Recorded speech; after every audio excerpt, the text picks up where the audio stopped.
ناآرامی‌ها در افغانستان شماری تاجران افغان را در بازار نزدی مرزی محله تیمی شهر خوروغ کم کرده در صادرات مال و کالا هم تاثیر رسانیده است. چند سال است در موضع‌های مرزی گروه تندرو طالبان عملیات انجام می‌دهند. با سبب‌های امنیتی مرزبانان دو دولت گذرگاه‌های سرحدی را می‌بندند. شیخ افسر عالی رتبه مرزی شغنان افغانستان به ما گفت با تلاش سربازان و نیروهای امنیتی افغانستان گروه طالبان فعلا به کوههای ورد و جراخ که هم مرز با بدخشان و تاجیکستانند عقب نشینی کردند. توسط همون سربازا و سرچای ما دشمنان عقب رانده شده، حال کمک امنیت خوب شده. امروز به تعداد کمی با خبر نبودم، به تعداد کمی طرفدار شده. در بدخشان سه بازار مرزی فعال است. در اشکوشیم، تیم و روزوای معمولا شنبه هر هفته تشکیل می شوند. احساس بی‌امنی شماری تاجران را کم کرده است، در حالی که قبلا در بازارهای نزدی مرزی معمولا از 300 تا 400 نفر داد و گرفت می کردند. پیش از وارد شدن به مرز و بازار واقع در خاک تاجیکستان، تاجران و مال سوداگران افغان از نظارت مرزبانهای تاجیک می گذرد. بعدا در داخل بازار هم جریان سوداران نماینده های حفظ قانون هر دو کشور نظارت میکنند. زمانی که خط شد تا بمسات معینی که از طرف گمرک که سرحدی که معین شده باشد، باز با وقت رفتن چک و تفتیش صحیح از این مرزم میشه، از اون مرزم میشه.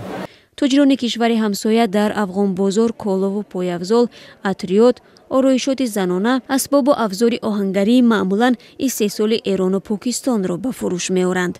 خریداران هم به خاطر نسبتاً ارزان بودن این مال به آن توجه نشان می‌دهند. بسیار خوب کردن همین بازار چه مدت کرده. بازار شما چی خریدید از اینجا؟ من دیک بخور خریدم.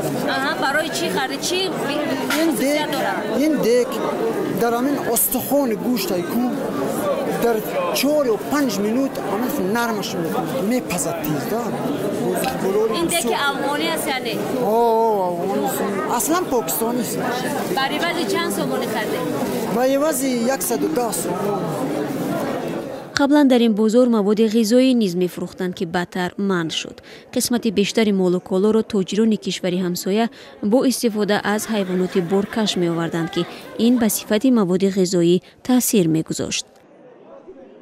سوداگران تاجیک در این بازار اساساً لباس ساخت چینی را پیشنهاد می‌کنند. تجارت صاحبکاران تاجیک نسبت به همتایان افغانشان گرم نیست. برای تجارت در بازار نزدی مرزی سوداگران افغان اساساً از ولایت‌های تخار و قندوز 400-500 کیلومتر راه را عبور کرده می‌آیند.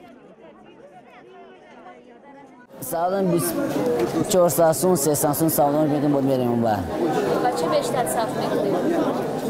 بچه اگه پولی که اینجا درآمد می‌کنید بچه مصرفش می‌کنید، خرجش بچه می‌کنید؟ خرج در خانه می‌کنیم، مثلا در دکان می‌کنیم، خرج اتاق می‌کنیم، هر چیزی. 250 سومن. 250. سید احمد ایدی محمد جوانی 18 ساله ساکن ولایت تخار افغانستان اشیا و افزار آهنگری را به فروش آورده است که اساساً در کابل استحصال می‌شود. ضمناً در خود همین بازار پول سومانی را به افغانی یا دلار تبدیل کرده بعد به وطن میبرند. طبق مقررات مبلغ مالی برای تبادل نباید از $1000 بیشتر باشد.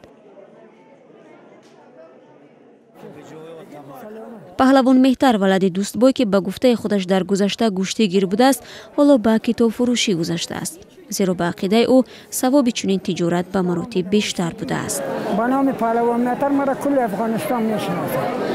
حالا می سفید شدیم، کتاب فروشی میکنیم، کتاب از کابل میاریم به مردم، به قومای خود کتاب عرضه میکنیم تا که از مذهب و از تمام چیز خود با خبر شوند.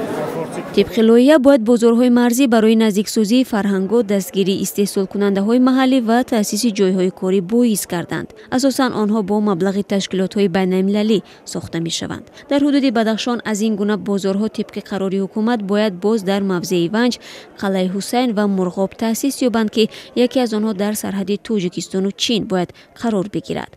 حکومت امید دارد که با این وسیله به پایین آوردن نرخ محصولات وارداتی در نواحی نزدیک سرحدی موفق شود و دوستی را با ملت‌های همسایه تقویت بخشد. سربلند کردن حرکت تندرو طالبان در این موضع‌ها حالا یگانه خلل برای رسیدن به هدف‌های اصلی نامبر می شود.